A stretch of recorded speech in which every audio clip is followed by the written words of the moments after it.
I bought an apartment during a market slump, $30,000 below what others had paid for the same layout. I had just finished moving in when Linda Carver, the neighbor across the hall, stormed over. Same unit, same building, yet you paid $30,000 less than we did. You need to make up the difference. I froze for a second. She took it as fear and raised her voice. If you had the guts to snap it up cheap, you'd better be ready to compensate the rest of us. Otherwise, don't expect to live here in peace. I looked at her, so self-righteous it was almost absurd, and I laughed. I had just been discharged from a psychiatric hospital. Threaten me? If anyone wasn't going to live in peace, it was her. I stared at the middle-aged woman with tight curls who had just barged through my door, demanding I pay her $30,000 to make up the difference. All the excitement of finally buying a place vanished. Ma'am, volatility in housing prices is just how the market works, I said, keeping my voice as steady as I could. The previous owner needed a quick sale, and I happened to catch it. That has nothing to do with you. She stepped closer, her voice turning sharp. How does it have nothing to do with me? Same layout, same building, so why did you pay $30,000 less than I did? Annoyance simmered under my skin. I remembered what the doctor told me when I was discharged. When conflict comes up, take a deep breath first, then reason it out. I took a slow breath. For you, the market was at its peak when you bought your unit. When I bought mine, prices had dropped. That's not on me. If we follow your logic, then if prices go up another $50,000 next year, are you going to pay me the difference? She planted her hands on her hips. Don't try to confuse me with all that nonsense. We live on the same floor. How can you feel okay taking advantage like that? My son's getting married soon. We need the money.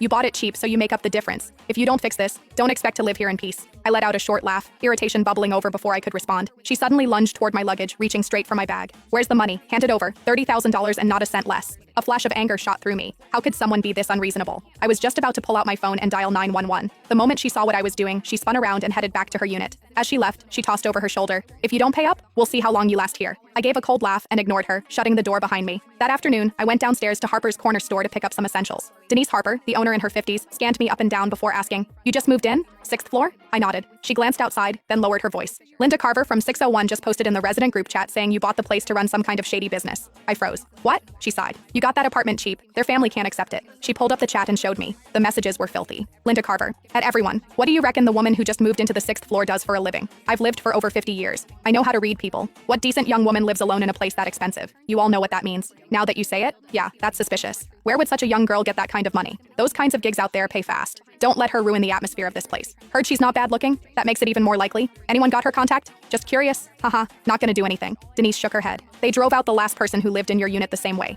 Even calling the police didn't help. They won't cross the line. They just make your life miserable every single day. As she handed me my things, I asked her to add me to the group chat. Sweetheart, just between us, if you can tolerate it, then tolerate it. Otherwise, leave as soon as you can. I took my things from her, holding back my irritation, and thanked her. Well, I wasn't afraid. I had just spent my entire savings on that apartment. Leave? I let out a silent, cold laugh. It was the first time I'd ever heard of someone trying to force a psychiatric patient out of her own home. When I got back upstairs, I saw a plastic bag hanging from my doorknob. Inside was a dead rat. There was a note in the bag. "This is the first time. Next time it'll be alive." I scoffed, tied the bag shut, and tossed it right back at Linda's door. I dealt with plenty of rats before.